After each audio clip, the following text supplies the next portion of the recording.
Buenos días, hermanos, qué bueno es verlos una vez más en la casa del Señor. Y hoy que estamos celebrando los 10 años de la iglesia, bueno, uno yo me ponía a pensar, chicas, son un montón de años. Y traigo un versículo bien raro, pero y no era lo que tenía planeado. Hoy que venía en el carro, venía escuchando una alabanza y había una parte que decía como cuando se desapareció el arco iris, y hablaba así como que esta persona quizás estaba pasando un momento en el que se sentía, no sé, triste, cansado, pero después recordaba que su fe, su alegría estaba en el Señor, porque después dice que yo sé dónde voy para el cielo, ¿verdad? Y el versículo que yo les traía está en Salmo 51, 12. Voy a leer el 12 y el 13. Dice: devuélveme la alegría de tu salvación, que un espíritu de obediencia me sostenga. Así enseñaré a los transgresores tus caminos y los pecadores se volverán a ti. Puede que, no sé si ustedes son como yo soy bien pesimista. A veces cuando las cosas no salen como uno quiere, uno se desanima. Pero tenemos que saber que nuestro gozo está en la salvación que Dios nos da. Y si podemos encontrar esa alegría, bueno, primero que se la podemos pedir a Dios, ¿verdad? Y si la podemos encontrar, dice, y los pecadores se volverán a ti. Entonces, la alegría que ustedes puedan tener en el Señor no va a quedar solo en ustedes. Eso va a transmitir a las demás personas, y que eso es lo que queremos, pero por eso nos reunimos, para que otras personas puedan venir a los pies de Cristo. Y quiero que alabemos al Señor pensando en eso. La lista de hoy es bien que yo he elegido adorarte y cosas así, vean lo que vamos a cantar hoy. Quiero que pensemos en eso, que nuestra alegría está en el Señor, y quiero que lo piensen uno de, que yo me tengo que sentir bien, no es para que uno lo pueda transmitir a otras personas. Quiero que se pongan de pie y oremos.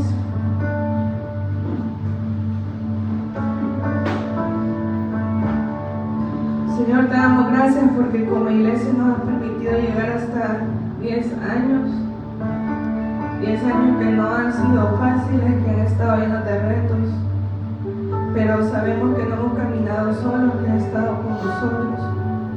Que te queremos alabar y decirte que nosotros te elegimos a ti, que elegimos estar aquí, que no nos queremos alejar de ti, porque solo en ti está el gozo. En el nombre de Jesús, amén. Cantemos.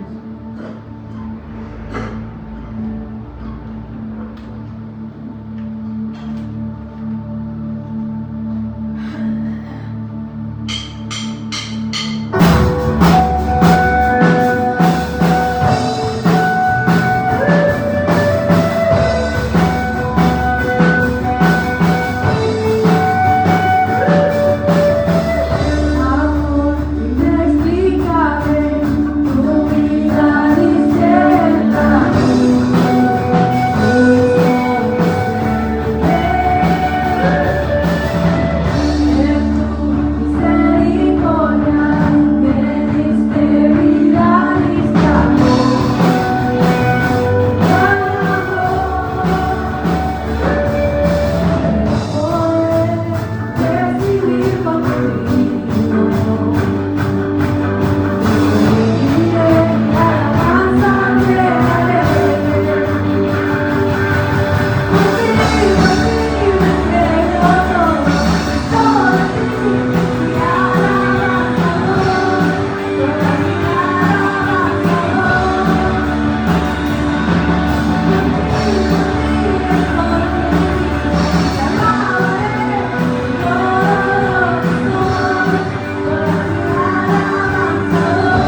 Gracias porque nos escuchas.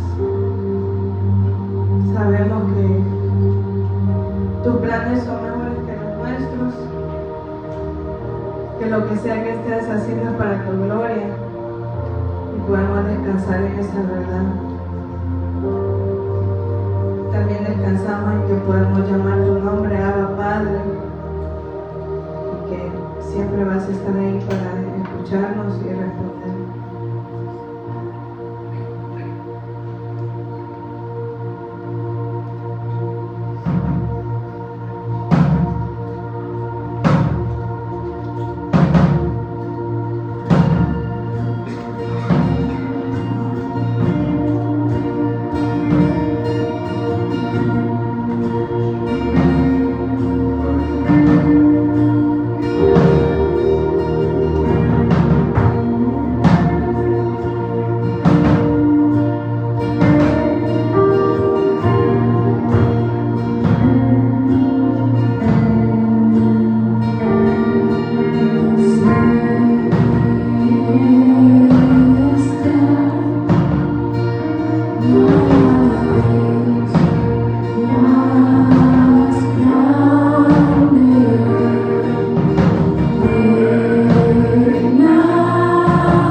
tiempo en el que podemos adorar tu nombre, Señor.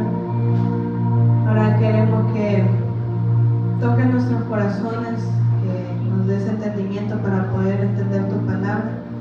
En el nombre de Jesús. Amén.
Hermanos, vamos a tener un tiempo de oración, de intercesión, como lo hemos estado haciendo cada domingo, pero ahora quiero agregar varias cosas.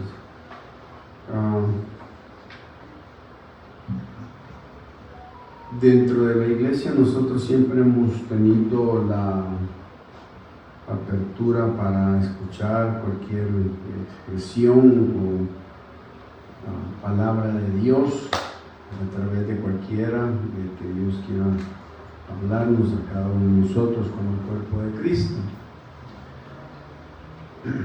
En los últimos meses he estado haciendo una práctica espiritual de cada día donde busco una palabra en el texto de la Biblia, pero más que todo la busco en el texto original, y lo hago con el propósito de pensar de que esa palabra se puede convertir en una palabra profética para la iglesia cada domingo, una palabra que pueda ser una palabra de discernimiento y de sabiduría. Lo hago con el propósito de iniciar una práctica en donde todos ustedes también puedan involucrarse y compartir lo que Dios puede enseñarles en el correr de los años, en experiencia después de 10 años. En esta mañana quiero compartirles una palabra que aparece en el libro 2 de Timoteo.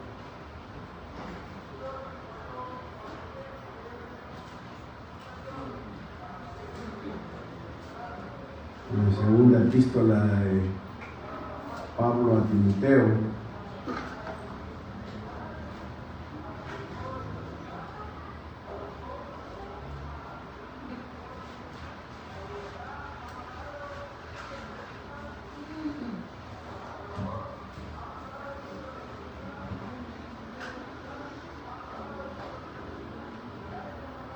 capítulo 2, 2 Timoteo 2.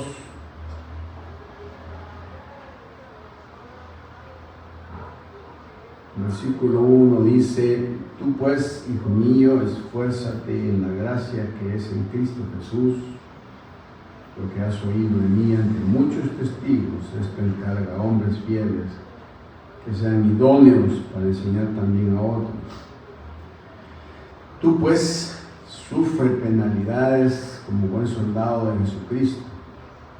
Ninguno que milita se enreda en los negocios de la vida a fin de agradar a aquel que lo tomó por soldado. La palabra que quisiera compartirles a ustedes es la palabra que aparece en el versículo 3, se enreda. Esa palabra enredar es una palabra muy interesante en la Biblia. solo aparece como 3 o 4 veces. Y me puse a pensar, ¿qué es enredarse en los asuntos de la vida? ¿Qué es enredarse en los negocios de la vida? ¿A qué se refiere el apóstol Pablo? Y la palabra tiene 2 usos bien interesantes. El primer uso aparece en el Evangelio de Marcos, y se los voy a leer. En el capítulo 15 dice: entonces los soldados le llevaron dentro del atrio, esto es al pretorio, y convocaron a toda la compañía, y le vistieron de púrpura, poniéndole una corona tejida de espinas. La palabra enredarse en este versículo es la palabra tejida. Ese es el primer uso de la palabra, enredarse, estar tejido. Entonces los soldados agarraron líneas de espinas y las empezaron a hacer, entretejer unas con otras hasta formar una corona y ponérsela a Jesús. Y el segundo uso es el uso de que una persona en el mundo antiguo, por el vestido largo que usaban los hombres y todo, de repente lo que le pasó fue que la ropa se le enredó en los pies y todo, y lo que hizo fue ya no dejarlo moverse, sino caerse. Entonces Pablo le dice a Timoteo: ten cuidado de no entretejerte con las cosas del mundo. Ten cuidado de no enredarte los pies con las cosas del mundo y mantener una vida doble, atada a muchas cosas. Hermanos, yo no sé, pero en mi corazón siento que muchos de nosotros tenemos enredada la vida. Y le estamos mezclando con muchas cosas. Y si estamos enredados, dejando que se metan unas cosas con otras y se mezclen y se hagan una sola, al mezclarse de esa forma, lo que el diablo va a hacer en su vida y en la mía es una corona de espinas para ponérselo en la cabeza, para que usted no piense bien y para que usted no pueda percibir y para que tenga sufrimiento. Y nos podemos enredar con cualquier cosa, un proyecto, una mala decisión, una situación amorosa, emocional, de cualquier tipo de cosa. Dios nos quiere a nosotros, hermanos, desenredados. Incluso puede ser hasta un pensamiento que yo tenga común y corriente y que mire las cosas desde la perspectiva nada más humanas, sin ningún tipo de cosas. Ahora, la buena noticia es que, según la primera epístola de Juan dice, que practica el pecado es del diablo, porque el diablo peca desde el principio. Para esto apareció el Hijo de Dios, para deshacer las obras del diablo. Ahí está otra vez la palabra de enredada, pero al revés.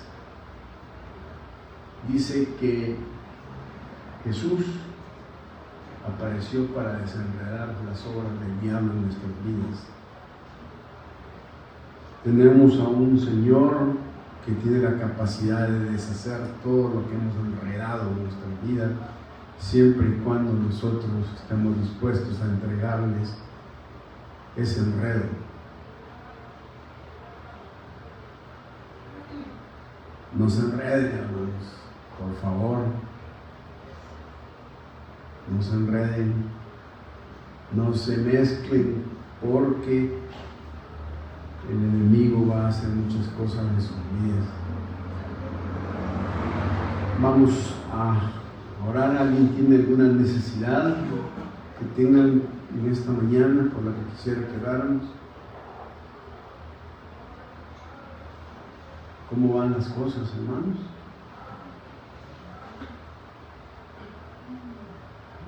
Así como al montón no puedo ir a todos, hermanos. Por favor, uno por uno. Por la misma petición que tengo por mucho tiempo, Muy bien. ¿Alguien más quiere que oremos? Sí, hermana Verona. Muy bien. Salud y paz de Dios.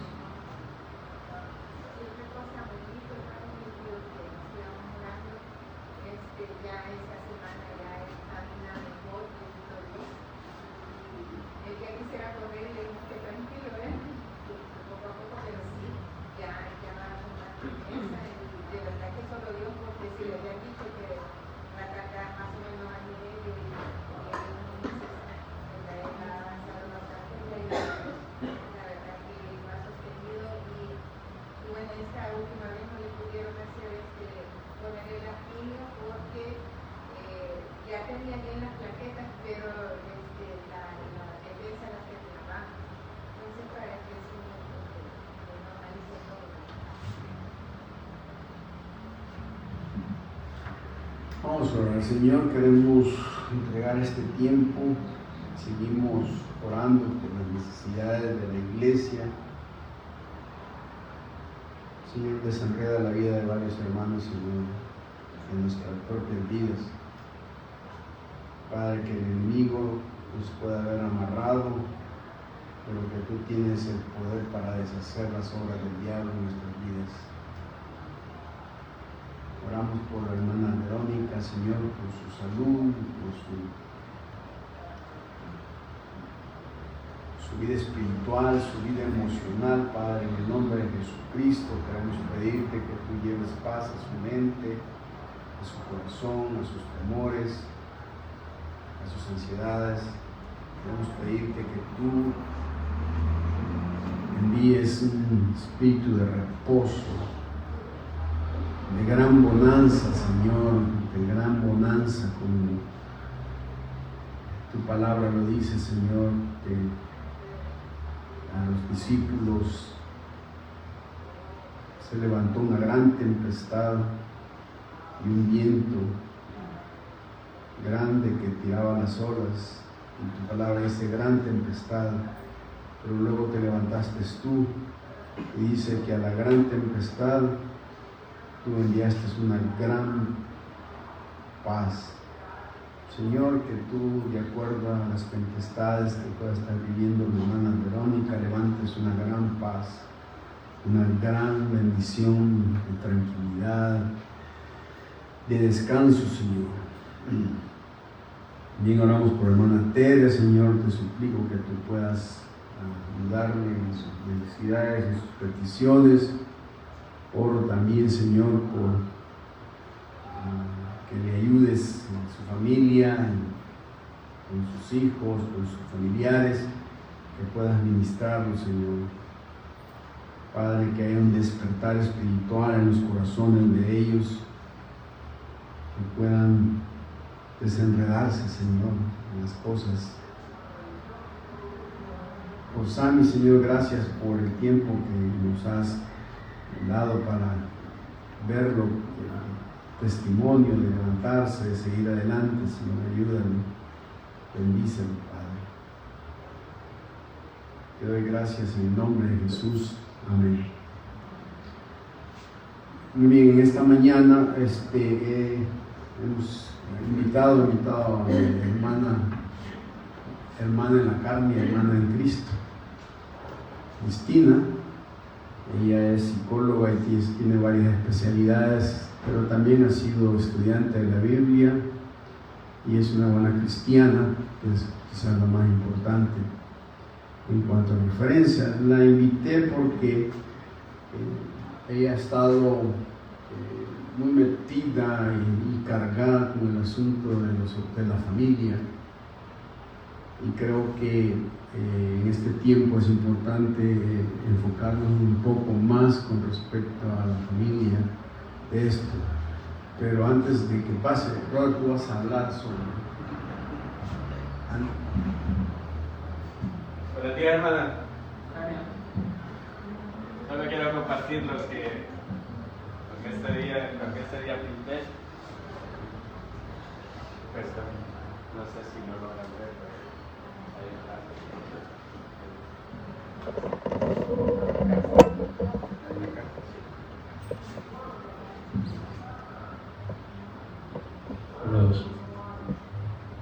Bueno, solo quiero explicar, hermano, un poco de ese cuadrito pequeño, ¿verdad? En esos días preguntándome, y me gusta, ¿cómo se llama?, la idea del momento que hoy tuvimos como iglesia, ¿verdad? ¿Cómo se llama?, el desayuno, y creo que me gustaría que buscaran, hermanos, en su Biblia el Salmo 133. Salmo 133. Y dice: mirad cuán bueno y cuán delicioso es habitar los hermanos juntos en armonía. Y en eso prácticamente basé como la pintura, ¿verdad? Creo que siempre es un buen momento para poder, pues, darle gracias a Dios, ¿verdad? Por lo que nos provee, por lo que nos da. Y qué bueno poderlo hacer también como en familia, ¿verdad? También me acordaba de la parte en la de Pablo decía de que hiciéramos todo en el nombre de Dios, ¿verdad? En el nombre del Señor. Y creo que es creo que a mí sí me daba alegría, ¿verdad? Poder otra vez estar con ustedes acá después de un tiempo fuera, ¿verdad? Pero hoy lo puedo hacer y pues toda la gloria y la honra sea para Dios. Amén. Gracias, hermano. Cristi, ¿puedes pasar?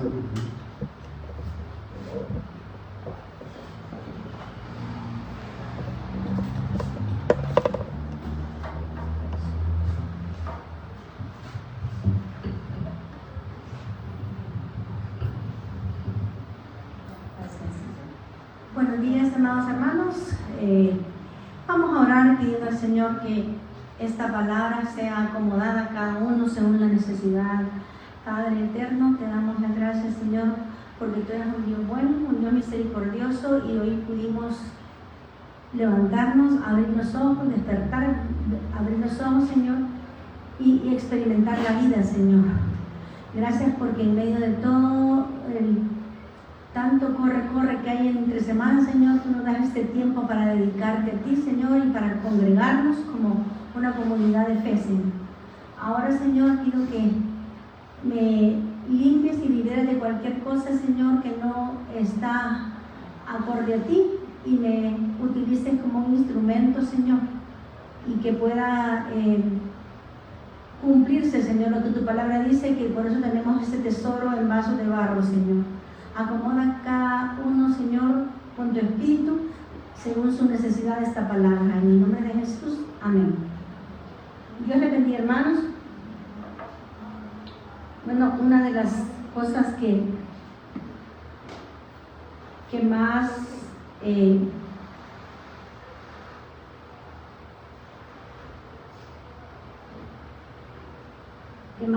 nos está acongojando,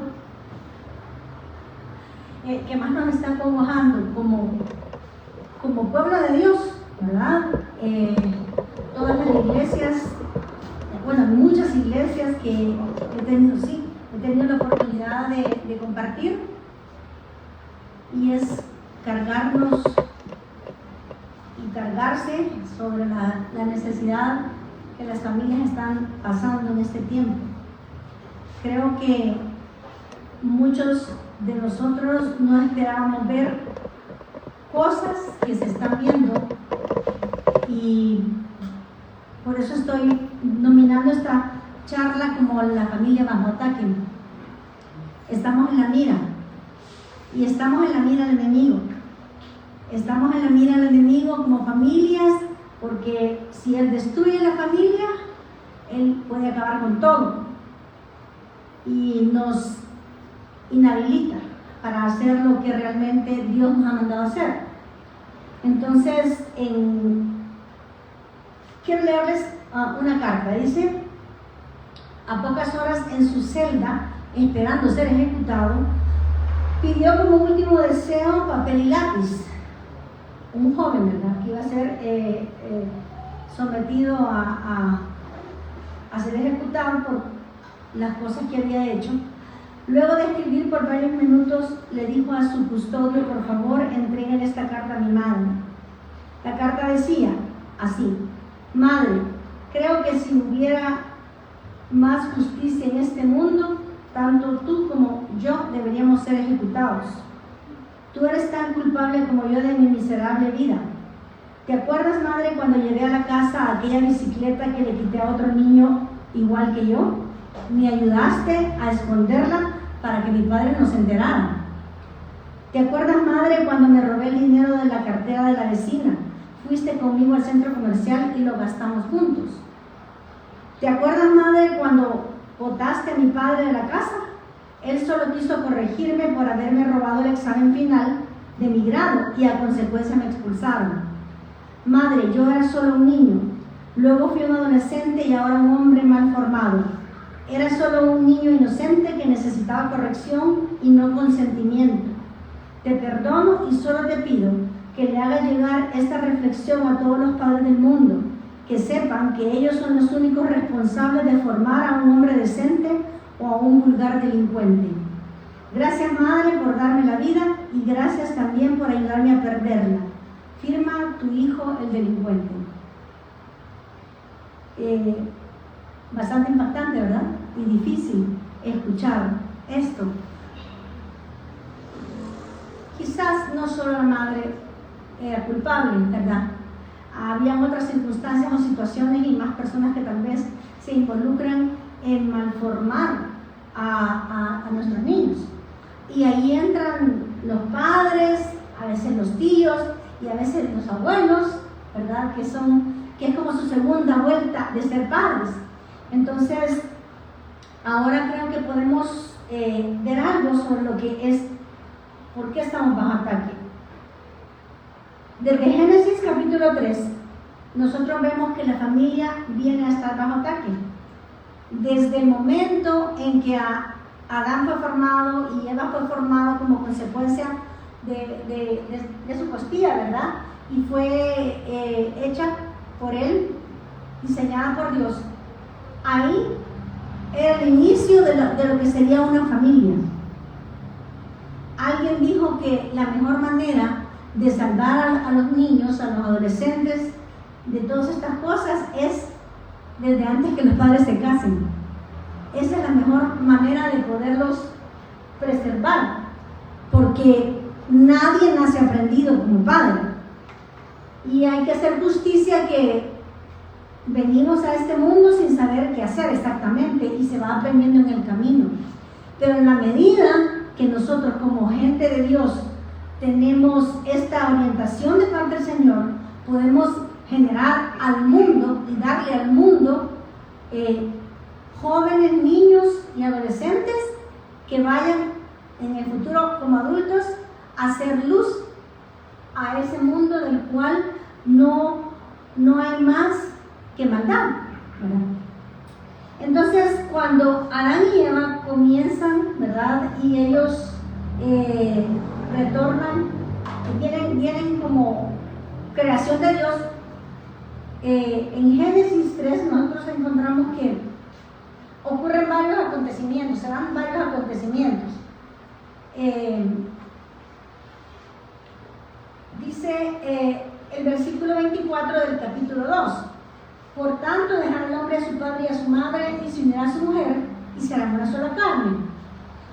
Ahí es el momento en que inicia la familia, ¿verdad? Pero luego, si nos vamos al 3, la alegría del capítulo 2 nos la quita el capítulo 3, porque entonces ahí se habla de que aparece un personaje, una serpiente, y dice que era muy astuta. Y hermanos, ustedes tienen que estar muy, muy conscientes y estar preparados, porque afuera, y a veces hasta dentro de la iglesia, porque una cosa es que estemos en la iglesia, pero otra cosa es que tengamos los valores que realmente tenemos que tener.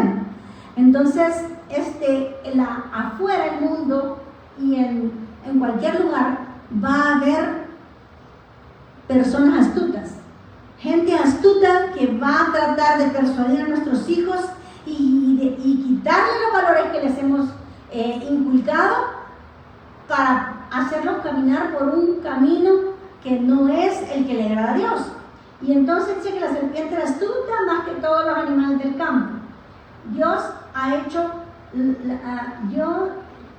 del campo que Jehová Dios había hecho, la cual dijo a la mujer: con que Dios os ha dicho no comáis de todo árbol del huerto. Empezó con una mentira, ¿verdad? Así se engañan a nuestros chicos en las escuelas, con una mentira, diciéndoles no va a pasar nada, probala, no te va a pasar nada, o una vez que lo hagas no te va a pasar nada, y viene la astucia, ¿verdad? Y entonces dice que ella contestó correctamente: del fruto del árbol, del fruto de los árboles del huerto podemos comer, pero del fruto del árbol que esté en medio del huerto, dijo Dios, no comerás de él, ni tocaréis para que no muráis. La mujer estaba diciendo lo correcto, sin embargo, estaba actuando separadamente de su pareja, ¿verdad? De su esposo, de Adán, que era a quien Dios le había dado como pareja. Entonces, una de las cosas es destruir a los padres. Es la mejor forma de destruir a los hijos y a la familia. Adán y Eva pecaron contra Dios, ¿verdad? Y dice que en versículo 4 vio a la mujer que el árbol era bueno para comer, ¿verdad? Entonces, y dio también a su marido, el cual comió así como ella. Ahí hubo una desconecta de los roles, ¿verdad? Porque ella actuó independientemente de su esposo y además tomó tiempo para escuchar lo que es. Una de las cosas que yo hablo mucho con adolescentes es que cuando algo se les está insinuando, ofreciendo, que la mejor salida es huir, es apartarse de aquella persona que le está induciendo a hacer algo. Y la verdad es que Pablo se lo dice a Timoteo: huye de las pasiones juveniles. O sea, hay momentos en que ustedes y yo y sus hijos lo que va a tocar es huir, o sea, es cortar a veces la relación con ciertas familias, es cortar la relación con ciertas personas que están siendo, induciendo e introduciendo algo que no es lo que Dios quiere a nuestras familias. Pero hay que tener decisión y determinación, como lo hizo Daniel cuando dijo, propuso en su corazón no contaminarse. O sea, tiene que haber, para que nuestra familia funcione en un mundo que cada vez va más perverso, tiene que haber una definición de parte de los padres. Tiene que haber una convicción y decir, con un propósito de corazón, no nos vamos a contaminar. Usted como padre se lo va a enseñar. Usted va a ser el primero que no se va a contaminar. Usted va a ser el primero que va a decidir servir a Jehová y desechar todo aquello que no le agrada a Dios.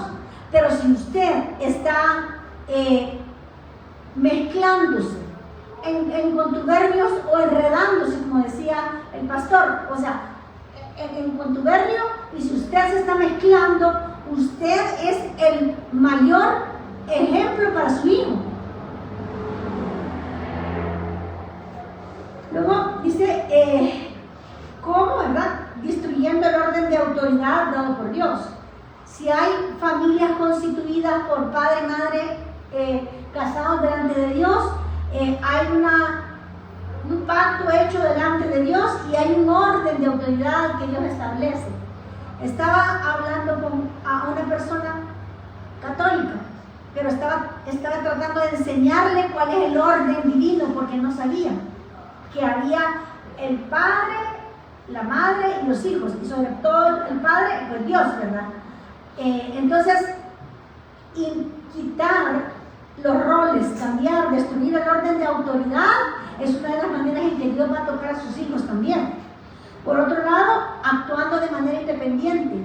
Cuando, si es un hogar y que se hace una sola carne, deberían de hablar, dialogar juntos sobre lo que se hay que hacer.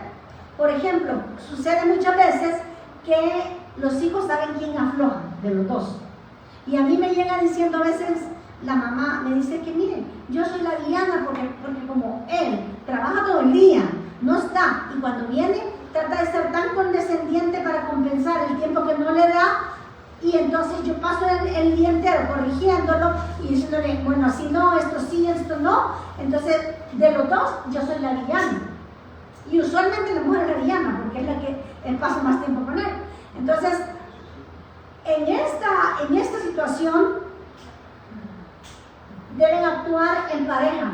Si su hijo necesita permiso para algo, hablando de un adolescente o de un joven, si su hijo necesita permiso para algo, usted no le diga, anda a ver si tu papá dice que sí, sí. O sea, y así lo manejamos, ¿verdad? Entonces, cuando lo mejor o lo óptimo sería, vamos a hablar con tu papá, vamos a dialogar, y dependiendo de lo que ambos decidamos, entonces vamos a decirte una respuesta.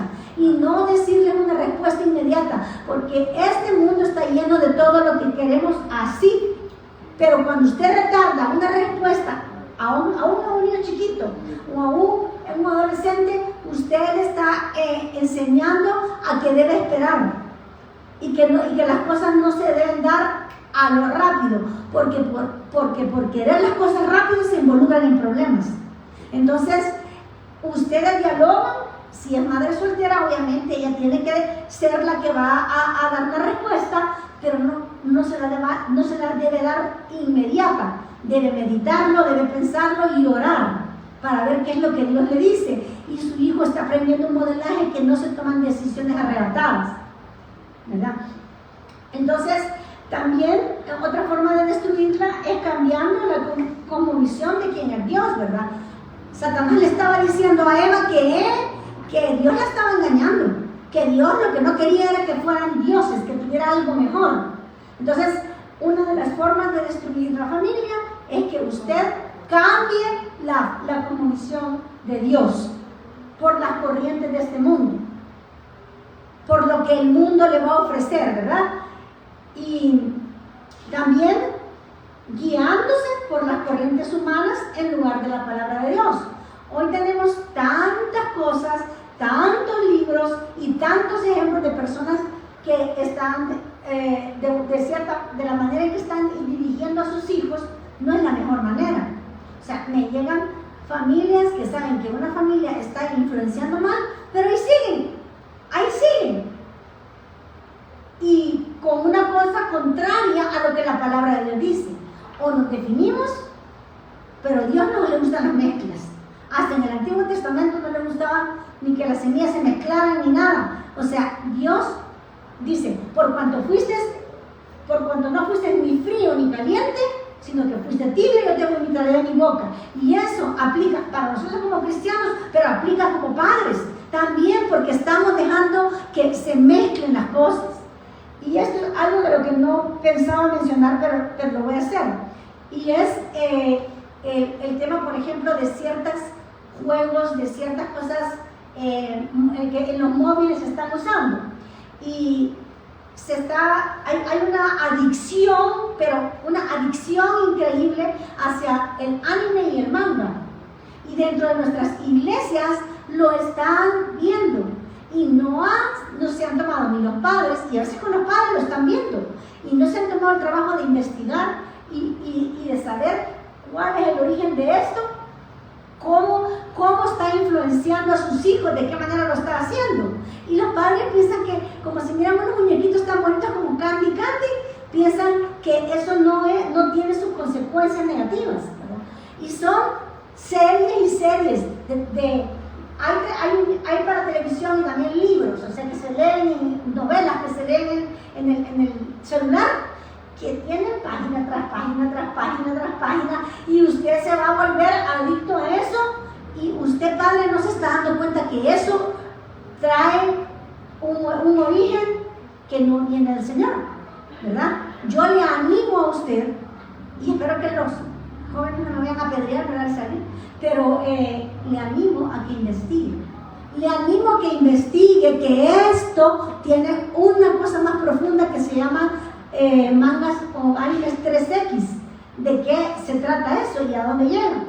Entonces, esos son los valores que el mundo nos está metiendo y sutilmente, como la serpiente, estamos cayendo, porque hay una sutileza. Los chicos empiezan con eso y cuando sienten, pasan el día entero con la adicción de esto y los papás llegan, pues aquí no me la componga, ¿verdad? Entonces, el tema es que esto se convierte en una adicción. Pero bueno, sigamos, vamos a ver.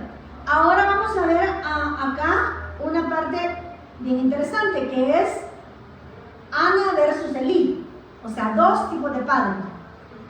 Ana dice una madre conforme al corazón de Dios. Pero venimos acá y entonces la decisión está en los padres.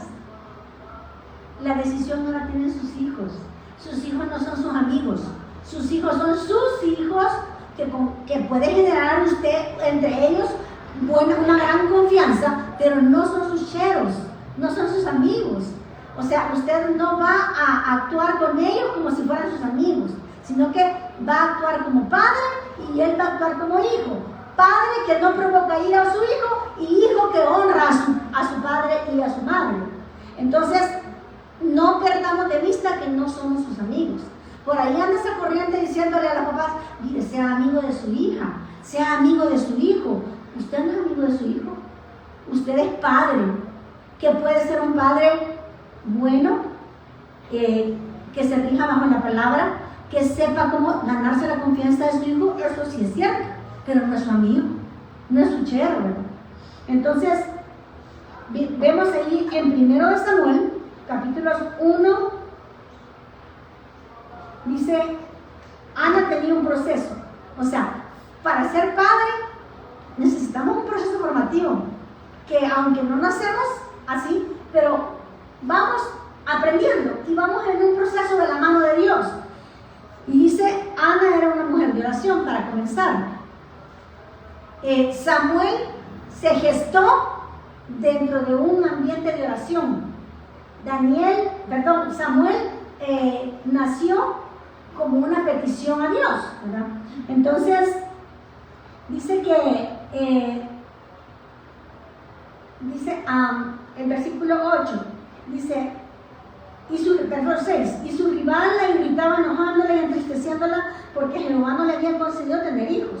Así hacía cada año, cuando subía a la casa de Jehová la irritaba así, por lo cual Ana lloraba y no comía. Y el Cana, su marido, le dijo, Ana, ¿por qué lloras? ¿Por qué no comes? ¿Por qué estás afligido tu corazón? ¿No te soy yo mejor que 10 hijos? Y se levantó Ana después que hubo comido y bebido en Silo, y mientras el sacerdote Elí estaba sentado en una silla junto a un pilar del templo, ella con amargura de alma oró a Jehová y lloró abundantemente. Y dice que hizo voto diciendo, Jehová de los ejércitos, si te dignares mirar a la aflicción de tu sierva, y te acordares de mí, y no te olvidares de tu sierva, sino que dieras a tu sierva un hijo varón, yo lo dedicaré a Jehová todos los días de su vida, y no pasará navaja sobre su cabeza. O sea, Ana, desde antes que su hijo naciera, había sido consagrado a Dios. Pero usted puede consagrar a sus hijos si nunca lo ha hecho así, de veras, en un acto de fe. Usted lo puede consagrar ahora. Usted puede comprometerse con Dios a entregar su hijo y sus hijas a Él, ¿verdad? Y Ana, entonces le dijo, Elí, ¿hasta cuándo estará ebria? Y ustedes saben ya esa historia, ¿verdad? Cuando ya ella le cuenta, el versículo 17 dice, Elí respondió y dijo, ve en paz y el Dios de Israel te otorgue la petición que le has hecho. Y dice, aconteció que al cumplirse el tiempo, después de haber concebido a Ana, dio a luz un hijo y le puso por nombre Samuel, diciendo, por cuanto se lo pedí a Jehová. Samuel significa pedido a Dios. Entonces, ¿en qué ambiente tan espiritual estaba naciendo este muchacho, este niño? Y dice, su profunda necesidad de ser mamá era parte de su proceso, su profunda necesidad de consagrar a su hijo para que conociera a Dios, para que lo conociera y conociera su palabra y lo sirviera. ¿Qué es lo que más anhela usted de sus hijos? Que lleguen a ser grandes profesionales, que tengan grandes títulos, que tengan recursos materiales, que tengan dinero, que tengan posición, que sean famosos. ¿O qué le interesa más a usted que su hijo sea un hombre de Dios, una hija de Dios, que pueda que logre como añadidura todas estas cosas que hemos mencionado, pero sin embargo no como la prioridad? ¿Qué está esperando usted de su hijo? Que su prioridad sean sus estudios y se desaparezca cuando son los exámenes finales, se desaparezca una semana en la iglesia, de la iglesia, porque simplemente está dándole prioridad a algo que es temporal, a algo que no es eterno. ¿Para qué estamos criando hijos? ¿Para lo temporal o para lo eterno? Si es para lo temporal, eso va a pasar. Pero si es para lo eterno, eso va a ser para siempre. Entonces necesitamos muchas veces cambiar nuestra cosmovisión de la vida, de Dios y de todo lo que nosotros estamos haciendo, y darnos cuenta que nuestra prioridad no está siendo probablemente que nuestro hijo sea temeroso de Dios. El legado que yo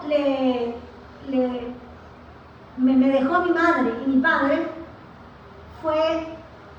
mi padre fue un hombre muy recto, estudioso en la palabra, con sus errores como todos, pero mi papá nos enseñó la rectitud. Y no es que nos fallemos, no es que seamos perfectos, pero nos enseñó la rectitud a base de corrección también. O sea, yo sabía que solo si mi papá me miraba, ya era suficiente para que me moviera de donde estaba y hiciera lo que él quería. Y recibí de mi mamá el temor de Dios, el hecho de haber conocido a Jesucristo como mi Salvador personal. Si no lo hubiera hecho ella, no sé qué hubiera sido de nosotros. Pero Dios hizo que ella Dios tocó su corazón para que ella y su vida también tocaran nuestras vidas y conociéramos a Dios, así como hasta ahora estamos caminando con el Señor, que no es nunca seguro. Siempre tenemos que estar día con día en la mano de Dios y de comunión con Él, porque no es que ya una vez, ¿verdad? Así parecido como en los Alcohólicos Anónimos, que ellos dicen, hoy, mañana no sé, hoy estoy sobrio, mañana no sé, ¿verdad? Nosotros hoy estamos caminando con Dios, pero si nos descuidamos tantito y dejamos entrar a la astucia y al engaño, vamos a tener consecuencias severas y graves delante del Señor. Además de eso, también la oración de una madre da como resultado un hijo con un llamado divino. No todos pues van a ser pastores o misioneras, pero pueden ser profesionales y gente que se mueva en el mundo secular, pero que sea gente que esté alumbrando el camino de otros, que esté enseñándole a otros por dónde caminar. Entonces, este muchacho venía ya con un llamado específico. La madre lo había entregado. O sea, usted no tiene hijos para que la cuiden cuando usted esté anciano, o para cuando usted esté anciano. Usted no tiene hijos. Usted no tiene hijos para que le sirvan cuando usted ya no pueda. Usted tiene hijos para entregarlos a Dios y que le sirvan a Dios. Y en la medida que le sirven a Dios, Dios les da la convicción de lo que deben hacer cuando ya los padres están mayores. Entonces, usted no tiene hijos para que la cuiden a usted. Ese es un concepto bien erróneo y humanista, porque yo ni siquiera voy a adoptar un hijo porque me siento sola y porque para que me sirva de bastón.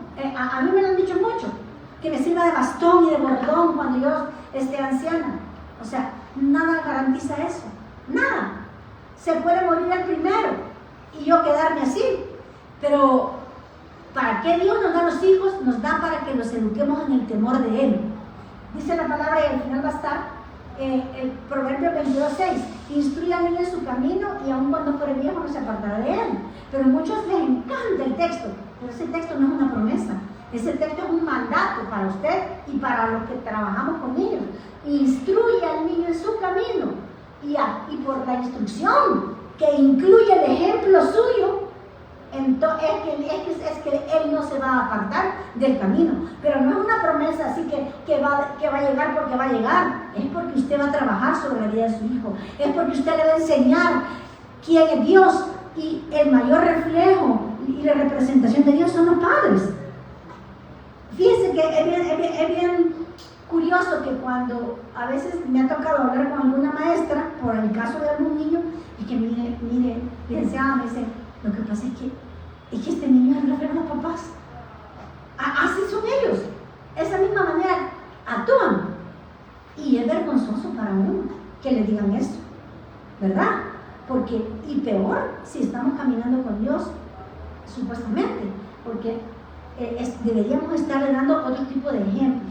No hablo de perfección, no hablo de que no nos vamos a equivocar, pero hablo de que ustedes, padres, van a estar agarrados de la mano de Dios y con su corazón en la palabra, que les va a guiar para a ver qué van a hacer con sus hijos y cómo los van a criar.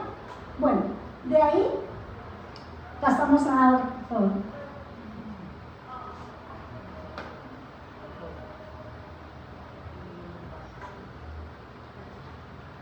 El carácter que se formaba en Samuel era sujeto a la autoridad cuando ya nació.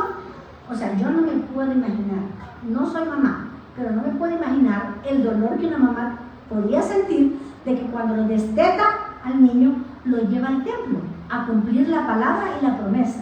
O sea, lo doloroso que significa, lo doloroso que sería para ella dejarlo, pero a la misma vez sabía que dejándolo donde lo iba a dejar era donde iba a estar más seguro, en las manos de Dios. Su hijo no está más seguro en sus manos, su hijo está más seguro en las manos de Dios. Pero si usted no está seguro usted en las manos de Dios, su hijo va a correr peligro en su casa. Los hijos muchas veces no se pierden afuera, se pierden dentro de la casa, se pierden cuando todos están a la mesa comiendo y están con sus celulares y tablets, se pierden cuando hay un tiempo en el que podría haber una recreación familiar y todos siguen con su tablet y viendo los celulares. Sus hijos se pierden en la casa, no se pierden afuera, la mayoría de veces. Luego también crió un niño sensible a la voz de Dios. Si hay algo que deberíamos rogarle a nuestro Dios, es que nuestros hijos, ¿verdad?, sean sensibles a la voz de Dios, porque usted no va a llegar un momento en que no va a estar las 24 horas con él, va a tener que salir a un mundo donde tiene que moverse, pero si es sensible a la voz de Dios, él va a estar seguro y él va a estar cuidado, porque tiene sensibilidad a la voz de Dios. También era alguien que ministraba de acuerdo a la palabra, ¿verdad? Todo lo que como sacerdote se hablaba en el Antiguo Testamento, él lo estaba haciendo exactamente como Dios quería. La obediencia, era un muchacho obediente. Y eso es tan importante que le inculquemos a los hijos la obediencia, pero esa no es con una varita mágica que usted le va a hacer y ya se vuelve obediente, no. Eso va a ser algo que usted va a trabajar en la vida de su hijo. Y estaba siempre en presencia de Jehová. Igual como decía Elías, dice Jehová, en cuya presencia estoy. O sea, caminar en la presencia de Dios.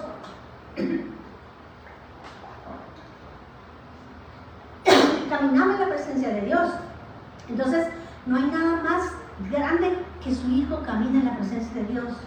Usted, cuando su hijo y su hija se vaya afuera, o a unos chiquitos que van al kinder, usted póngale su mano y dígale que Dios va contigo. Dios va contigo. Dios, vas en presencia de Dios a donde quiera que vayas. Y yo sé que eso es una gran protección para los hijos.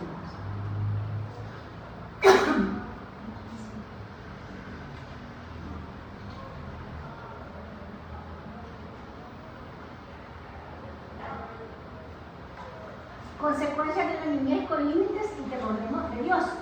Primero Samuel, lo he puesto en varias versiones para que lo entendamos mejor. En la Internacional dice: el niño Samuel, por su parte, vestido con un efod de tela de lino, seguía sirviendo en la presencia del Señor. Y era su mamá quien le llevaba esa túnica. Era su mamá la que sabía cuáles eran los requisitos para que él estuviera en el templo. Y ella contribuía a que el muchacho obedeciera y se guiara por los límites correctos. ¿Qué está haciendo usted como padre? Está a ser voluntariosos y a querer hacer su propia voluntad. ¿Por qué? Porque la palabra dice que la necedad está ligada en el corazón del muchacho. ¿Pero qué dice? La vara de la corrección la dejará de él, y ahí no me meto. Dice la Biblia de las Américas: el joven Samuel servía al Señor en presencia de Elí. La palabra del Señor escaseaba en aquellos días y las visiones no eran frecuentes. O sea, este muchacho estaba siendo preparado para un momento impuntual e histórico del pueblo de Israel. Usted no sabe si el hijo que usted está preparando es para un momento histórico especial y puntual. Me hace recordar a Luis Palau, que no hace mucho pasó a la presencia de Dios, cuando Luis Palau cuenta su testimonio, que a los 7 años en un campamento él aceptó al Señor, y desde ese momento entregó su vida a Cristo y empezó y llegó a ser lo que fue. Ahora yo me pregunto, ¿qué nunca pensaron aquellos padres que lo enviaron al campamento? Que estaban quedando un Luis Palau, y aquel consejero de su cabaña o del campamento nunca pensó que en sus manos estaba forjando a un hombre que por décadas y décadas y décadas predicó el Evangelio y extendió el Evangelio, y mucha gente hay que conoció al Señor por ese ministerio. Entonces usted no sabe, pero ¿sabe quién sí? Sí, aunque él no puede saber lo que Dios, ¿verdad?, sabe, pero él puede ver, el enemigo sí puede discernir que va un hombre de Dios, que va una mujer de Dios, como Amy Carmichael, que era una misionera al interior de la India, donde ella era una niña pequeña, y sus padres le habían enseñado que Dios contestaba cualquier petición que uno tuviera, y ella tenía sus ojos como miel, ¿verdad?, o oscuritos, y ella pedía a Dios que sus ojos cambiaran, y le decía: Señor, ponme unos ojos azules, por favor. Y ella se hincaba a orar, pueden buscarlo y leerlo, y se hincaba a orar, y el día siguiente estaba esperando que sus ojos cambiaran, y jamás cambiaron, una petición que Dios nunca le contestó. Y cuando fue mayor, ella se fue de misionera a la India, y si ella hubiese tenido color azul sus ojos, jamás hubiera podido salvar a las niñas que eran prostituidas en los templos budistas. Y ella podía entrar sigilosamente e ir sacando y rescatando a esas niñas. O sea, usted debe orar y desear en el nombre de Jesús que sus hijos sean alguien que dejen una huella en la tierra, que dejen una huella en este mundo, que dejen un legado, que preparen la siguiente generación, y que no sea como cuando en el libro de los jueces, que dice que después de tal juez se levantó una generación que no conocía a Dios. Nunca me entiendo porque no se dan detalles específicos, pero una generación venía después que tal vez había sido alguien bueno, y de él venía una generación maligna y perversa.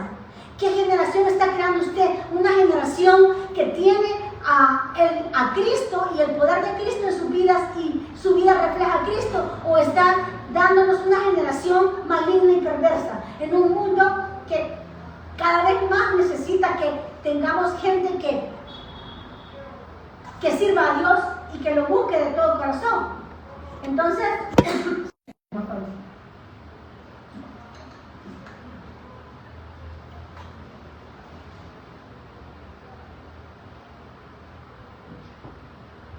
Elí, ahora veamos el personaje de Elí. Elí era viejo, pero escuchaba el mal proceder de ellos, y su corrección no fue proporcional a su mal proceder. Él tenía 2 hijos, siendo el sacerdote Elí, 2 hijos, Ofni y Fines, y ellos 2 empezaron a actuar totalmente en lo opuesto a lo que los hijos de los sacerdotes debían de ser. Y dice que dormían con las mujeres en el templo, y también agarraban las mejores partes de lo que se daban para sacrificio y hacían totalmente a un lado lo que Dios había establecido. O sea, al llegar a ser adultos, pues la Biblia no nos narra cómo fue la niñez de ellos dos, ni cuál fue la manera de corregir de él y a sus hijos. Pero ya de adultos vemos que eran perversos, ¿verdad? Y dice que el carácter de ellos dice que eran indignos. Esas son varias como sinónimos, ¿verdad? Eran impíos, indignos, de carácter corrupto. Y dice que eran sin conocer, perversos sin conocer al Señor. ¿Cómo es que de un hombre de Dios surgiría unos hijos que darían una generación mala, ¿verdad? Y luego dice, sus hijos sabían la palabra, pero no la conocían para aplicarla a su propia vida. Podemos conocer la Biblia, podemos saber de memoria salmos y salmos, versículos, cientos de versículos, pero si no la conocemos para aplicarla a nuestra vida, eso no tiene ningún beneficio, nada. Entonces, luego dice, no hubo una transmisión genética del conocimiento y temor de Jehová. Aquí hay una cosa que agregué yo, ¿no? O sea, sus hijos no van a heredar genéticamente el amor por la palabra. El amor por la palabra lo van a heredar cuando usted, antes de irse a trabajar, coge su Biblia y ora. O cuando puede, o su tiempo personal con Dios, cuando sea el momento que usted le quede mejor, pero lo vean o la vean a usted, que usted está permaneciendo en la palabra, que la está leyendo, que la está estudiando y que luego ve en su vida alguien diferente, alguien que cada día va siendo transformado, alguien que cada día, aun si se equivoca, aun si comete errores y aun si peca, sus hijos puedan ver cómo volverse a Dios aún estando lejos, igual que el pródigo, ¿verdad? El pródigo estaba entre las algarrobas, pero dice que volvió en sí, como que si él estaba como que si se perdió en un momento, pero cuando volvió en sí, Dios, él regresó a su padre y dijo, el padre que yo tengo, porque conocía al padre, el padre que yo tengo es un padre bueno, que no le gustaría que yo estuviera comiendo esto, mejor le voy de vuelta, y retornó a su padre lo recibió, ¿verdad?, con un anillo y lo celebró una fiesta por eso, ¿verdad? Entonces es importante que nosotros entendamos que de nosotros o de ustedes como padres, y digo nosotros porque me toca trabajar con muchos niños y adolescentes, entonces que esto ayudar en la formación del carácter. Una cosa es la genética que yo puedo traer de temperamento. El temperamento es biológico, pero el carácter se forma. Entonces, cuando usted dice que este niño que tan mal carácter que tiene, ¿quién lo formó? Usted ha formado el carácter de su hijo. O si no, las mamás dicen, este es igual al tata así, ¿cómo es igual al tata? Así, el carácter que tiene. O sea, el carácter no viene en chip genético, el carácter se forma en base al temperamento y la personalidad y en base al entorno que los padres brindan, ¿verdad? Entonces, nunca vaya a pensar usted que porque usted va al tiempo de oración, al grupo de discipulados, se reúne en Zoom y hace todo lo que la iglesia le ofrece, no va a pensar usted que eso genéticamente se le va a trasladar a su hijo. Su hijo va a tener que hacer su propia decisión, su hijo va a tener que hacer su propio momento con Dios, pero va a tener mucho que ver lo que haya visto en ustedes como padres, lo que haya visto en ustedes como pareja, lo que haya visto cómo resuelven conflictos. Si ustedes gritan para resolver conflictos, el niño pequeño va a aprender que los conflictos se resuelven peleando y gritando. Y van al colegio y luego van allá y allá agreden a otros y gritan. Y dice la mamá, pero es que yo no sé por qué. Si dice que nosotros estamos de hacer lo mejor, ni cuenta se quieren dar, como dijo David, líbranos de los que me son ocultos, porque muchas veces nosotros mismos no nos estamos viendo en un espejo y dándonos cuenta de lo que realmente estamos transmitiendo. Siguiente, por favor. Elí es un sacerdote que no corregía a sus hijos. lo que los hijos hacían era fornicación ahí y también remoción de la familia del hijo, el sacerdocio, ¿verdad? Dios dijo que los iba a cortar. Dios mío, cuando yo leo eso me da temor, porque me da temor en que en un momento Dios me vaya a decir te corto por causa de violar la palabra de Dios y de no caminar en sus caminos, ¿sí? Consecuencias de no poner límites a los hijos. Le voy a dar varias versiones. Dice en 1 Samuel, porque le he hecho saber que estoy a punto de juzgar su casa para siempre a causa de la iniquidad que él conocía. Mire, el niño estaba viejito, pero no estaba loco. Y él sí conocía. Dice, pues sus hijos trajeron sobre sí una maldición y él no los reprendió. Siguiente, por favor. Le he anunciado que voy a castigar a los suyos para siempre por la maldad que él ya sabe, pues sus hijos me han maldecido y él no los ha reprendido. O sea, han maldecido a Dios, han desobedecido a Dios y otra vez se repite y él no los ha reprendido. En el siguiente, por favor. Le advertí que viene juicio sobre su familia para siempre porque sus hijos blasfeman a Dios y él no los ha disciplinado. Varias palabras: reprender, disciplinar, ¿verdad? Corregir. Siguiente. Y dice, y para ti esta será señal que vendrá en cuanto a tus dos hijos, Ofni y Fines. En el mismo día morirán los dos, y textualmente así fue. Dios los cortó. Dios los cortó. Entonces, aquí está la decisión. ¿Cuál es la decisión, hermanos y hermanas, familias que forman esta congregación? Es mi casa y yo serviremos al Señor, pero hay que tomar una decisión. O van a servir al Señor o no van a servir al Señor, pero no pueden estar en medio.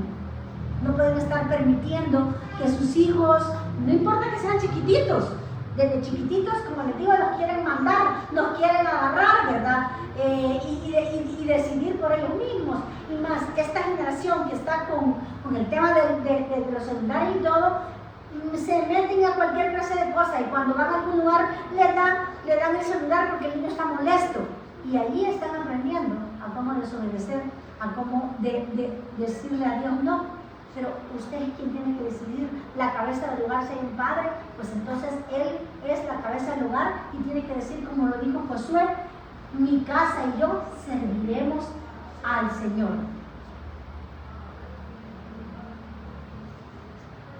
Hay un tema que es rápido, lo voy a hacer ahora, pero que yo lo imparto en escuelas de padres, en colegios, en lugares donde me han invitado, y se llama el síndrome del niño emperador. Ahí usted va a poder evaluarse a sí mismo si usted está sirviendo o permitiendo que este síndrome se dé. Retrocédame, por favor. Dice, ¿qué es el síndrome del niño emperador? ¿Qué ven ahí ustedes? El niño del emperador y los padres ahí agachaditos dándole todo, ¿verdad? Okay. Sigamos.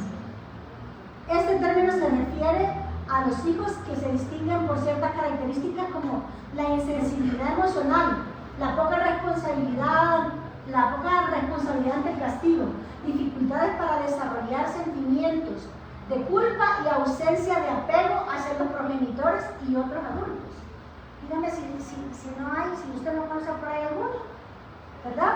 Sigamos. El perfil del niño emperador dice que es autoritario, adolescente, varón de 11 que no veo casi. Clase media alta. Luego dice ausencia de apego y afecto hacia sus papás. Hijo único puede ser a veces, ¿verdad? No todos, porque yo sé por qué digo. Entonces, inestabilidad emocional, no desarrolla sentimientos de culpa y poca responsabilidad ante el castigo. Ahí los papás arrollaron ante el hijo. Sí. Características intolerantes a un no. O sea, ellos no entienden lo que es decirle un no. O sea, estamos ante una generación que quiere una explicación, de por qué. A mí me decían, y a muchos de ustedes decían, no, es que no vas a ir, no.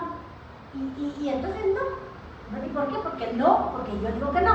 Pero ahora hay que sentarse y dialogar y hablar y explicarles por qué no. Dice, no son empáticos, no expresan ni gestionan sus emociones, o sea, se desbordan, gritan, pelean, hacen berrinches, más los chiquitos, van al súper y usted pasa vergüenzas porque va al súper y el niño hace un gran berrinche porque quiere un juguete y usted llegó con $15 porque iba a comprar lo justo y necesario, pero él quiere un juguete y hace un gran berrinche. Esa es la manera en que estos niños se comportan. Suele aparecer alrededor de los 5 años de edad. Hacen rabietas y enfados frecuentes, inestabilidad emocional, poca responsabilidad de castigo y dificultades para desarrollar sentimientos de culpa y ausencia de apego. Escogen qué comida hay que cocinar, dónde viajar a la familia para pasar las vacaciones, en la cadena de televisión que se mira en casa. Por ejemplo, el niño que es el emperador, si el domingo todos quieren comer pizza, pero él quiere pollo campero, todos tienen que sacrificarse porque el niño quiere comer pollo campero, aunque los demás estén ahí, ¿verdad? Él quiere campero, o sea, todo gira alrededor de él. Se dice que las causas son variadas, genéticas, por asuntos de personalidad, ambientales, entre otras. Ambientales se refiere pues, al ambiente donde él está creciendo y donde se está desarrollando.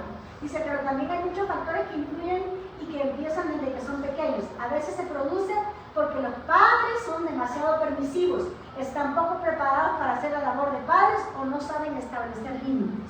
Miren, los límites son necesarios. Que usted le diga no a su hijo en algún momento determinado porque no es conveniente, es necesario que se lo diga. ¿Por qué? Porque los límites los resguardan. Si saltan los límites, se ponen en peligro.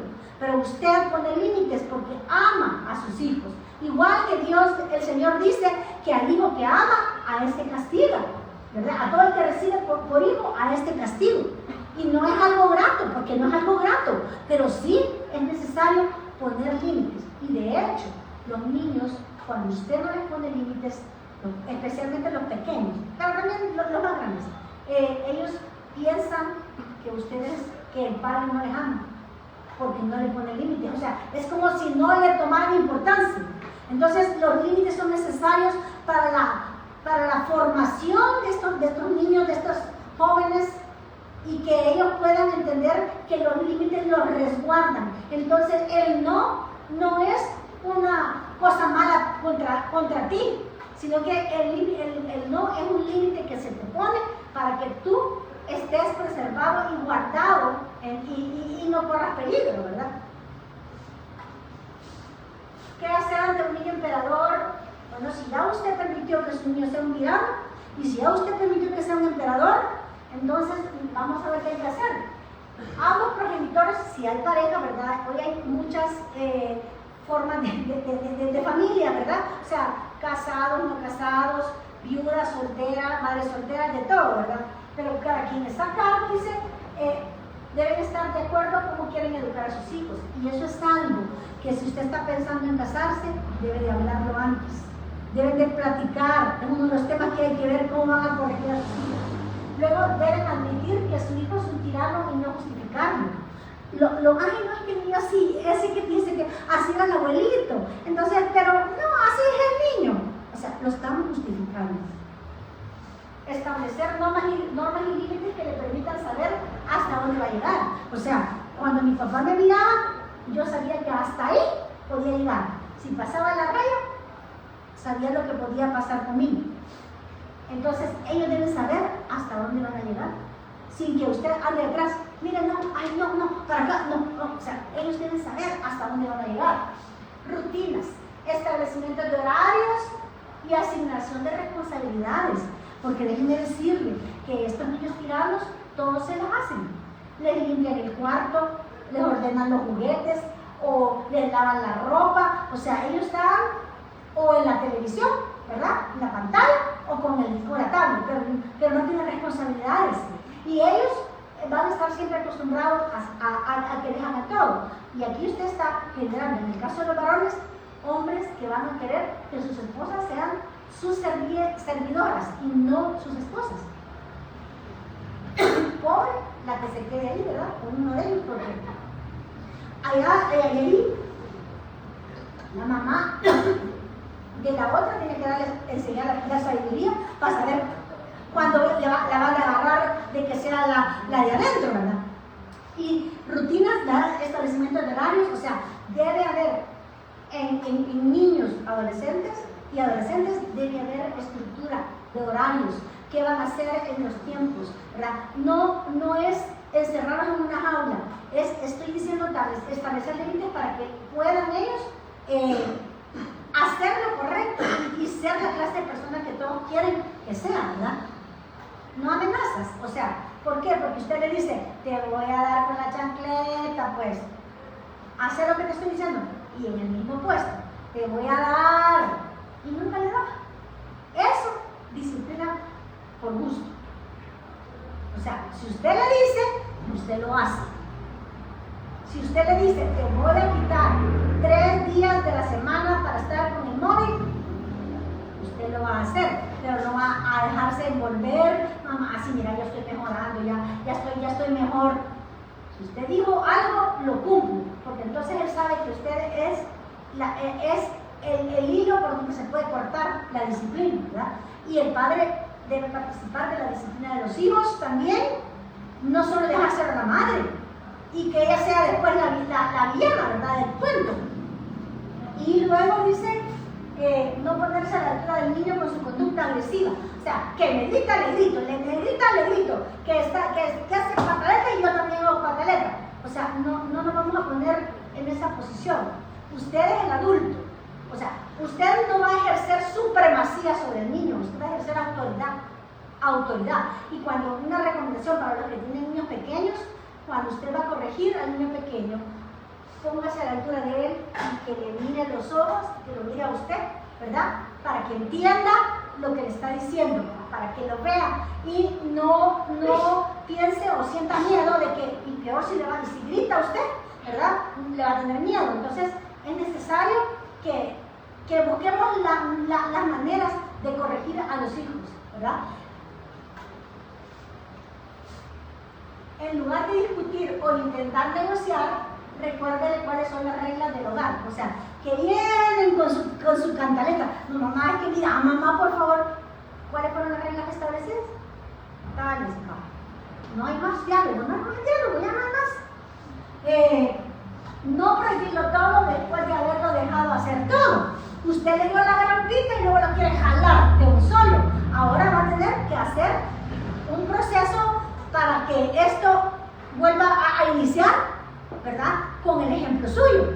Y luego dicen, al ponerse a la altura del niño con su conducta agresiva, firmeza en el cumplimiento de las reglas flexibles confunden a los niños. O sea, usted tiene que ser bien específico. O sea, si tú cumplís de hacer tus tareas diariamente, sin que yo tenga que estar supervisándolas, tú vas a obtener tal cosa. Y eso es claro. O tú no vas a obtener tal cosa, y eso es claro. No hay mucha cháchara de hablar, sino que lo que hay que hacer es hacer lo que se ha dicho. Instruye al niño en su camino, y aun cuando fuere viejo no se apartará de él. Felices, pero usted lo instruyó.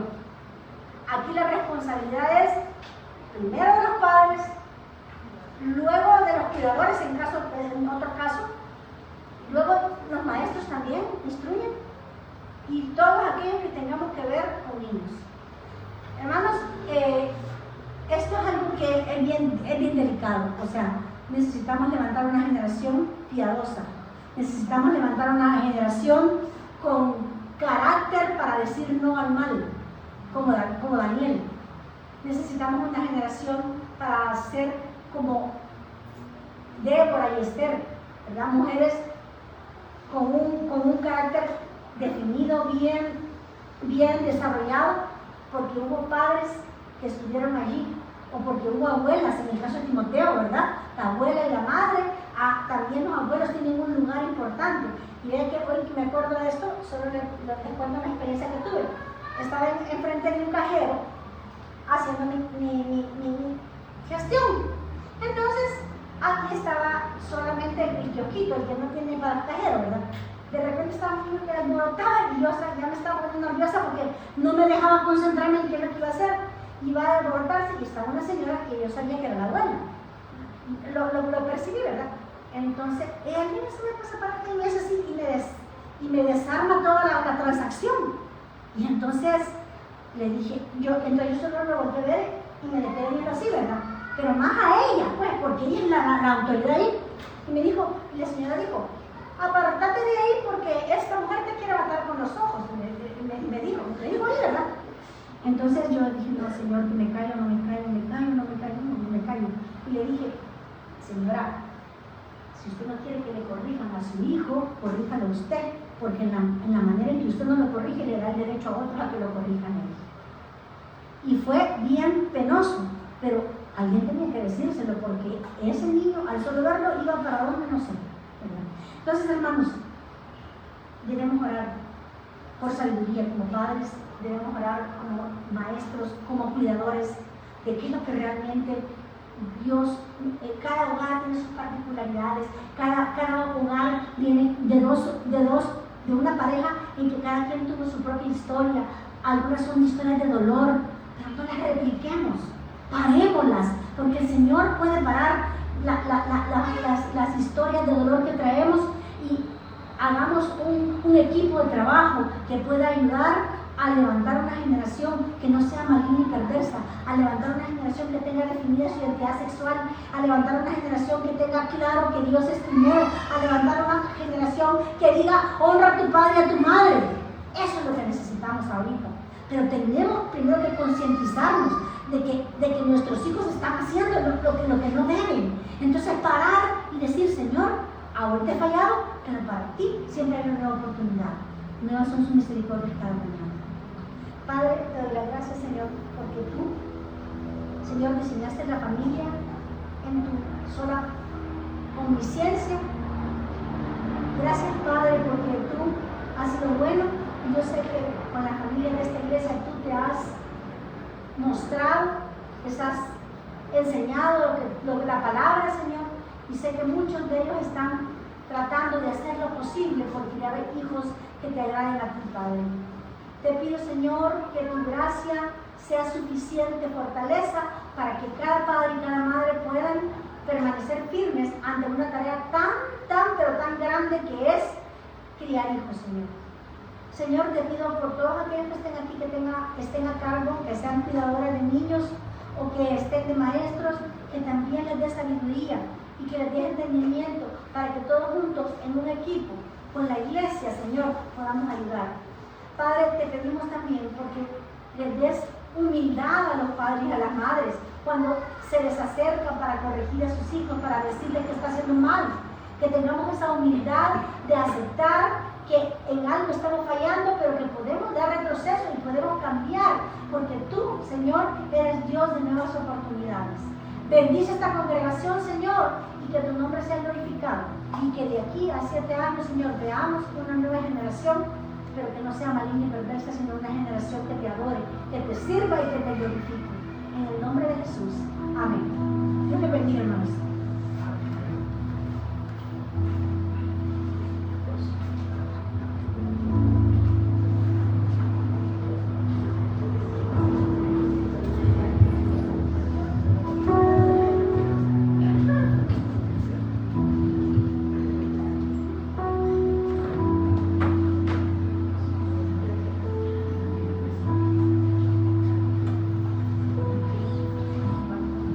Vamos a recoger las ofrendas.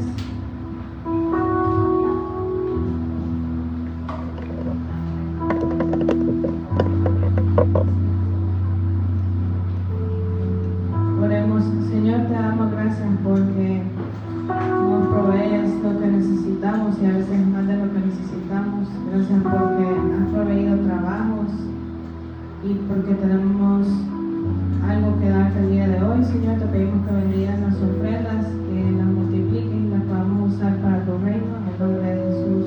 Amén. Debemos Señor por medio de las ofrendas y también por medio de una alabanza más, puestos de pie.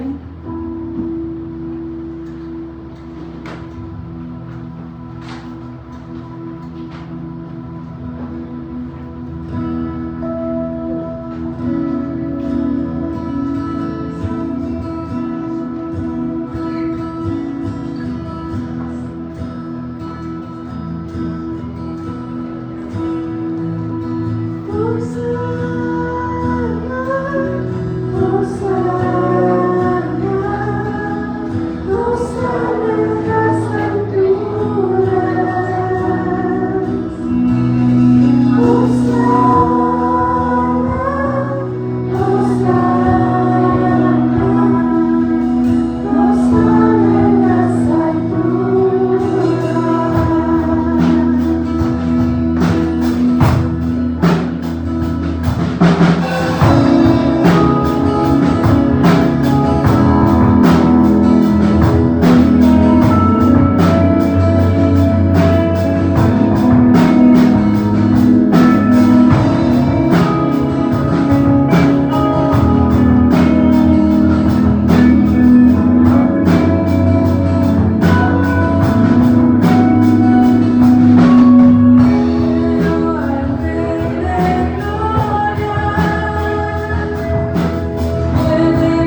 les bendiga. Nos vemos el miércoles en línea, jueves también en línea y el siguiente domingo.